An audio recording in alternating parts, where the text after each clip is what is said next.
আসসালামু আলাইকুম। জাতীয় বিশ্ববিদ্যালয়ের অনার্স ভর্তি নিয়ে যারা অনেকদিন ধরে অপেক্ষায় আছেন, বিশেষ করে যারা দ্বিতীয় মেধা তালিকার সুযোগ পাননি, আপনাদের জন্য রিলিজ স্লিপই এখন শেষ ভরসা। আজকের এই ভিডিওতে আমি বিস্তারিত আলোচনা করব কখন রিলিজ স্লিপ শুরু হতে পারে এবং আবেদনের সময় আপনাদের কি কি প্রস্তুতি রাখা উচিত। পুরো ভিডিওটি মনোযোগ দিয়ে দেখুন। আপনারা জানেন যে বর্তমানে দ্বিতীয় মেধা তালিকা এবং কোটাভিত্তিক ভর্তি কার্যক্রমের প্রক্রিয়া চলছে।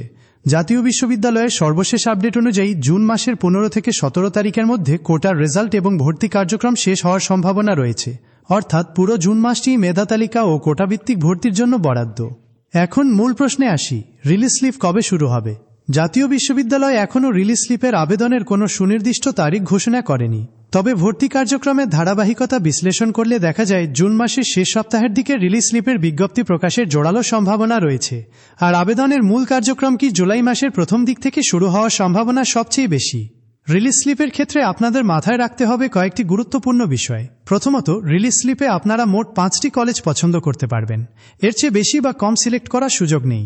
পাশাপাশি আসন সংখ্যা খালি থাকা সাপেক্ষে একাধিক সাবজেক্টেও আপনি আবেদন করার সুযোগ পাবেন। অনেকেই ভুল করেন যে রিলিজ স্লিপে হয়তো আগের মতো সব কলেজে আবেদন করা যাবে, কিন্তু মনে রাখবেন আপনাকে সাবধানে কলেজ এবং বিষয় নির্বাচন করতে হবে। রিলিজ স্লিপের আবেদন প্রক্রিয়া অনলাইনে সম্পন্ন হবে এবং এটি যখন শুরু হবে জাতীয় বিশ্ববিদ্যালয়ের ওয়েবসাইটেই নোটিশ দেওয়া হবে। তাই এই সময়টায় আপনাদের নিয়মিত বিশ্ববিদ্যালয়ের ওয়েবসাইট এবং আমাদের চ্যানেলের আপডেটের দিকে নজর রাখতে হবে। পরিশেষে বলবো, ঘাবড়ানোর কিছু নেই। জুলাই মাসের শুরুতেই রিলিজ স্লিপের কার্যক্রম শুরু হবে বলে আমরা আশা করছি। এই সময়ের মধ্যে আপনারা আপনাদের প্রয়োজনীয় কাগজপত্র গুছিয়ে রাখুন। রিলিজ স্লিপ নিয়ে নতুন কোনো নোটিশ আসা মাত্রই আমি আপনাদের জানিয়ে দেব। নিয়মিত আপডেট পেতে আমাদের পেজটি ফলো দিয়ে রাখুন এবং চ্যানেলটি সাবস্ক্রাইব করে বেল আইকনটি চেপে রাখুন। সবাই ভালো থাকবেন। আল্লাহ হাফেজ।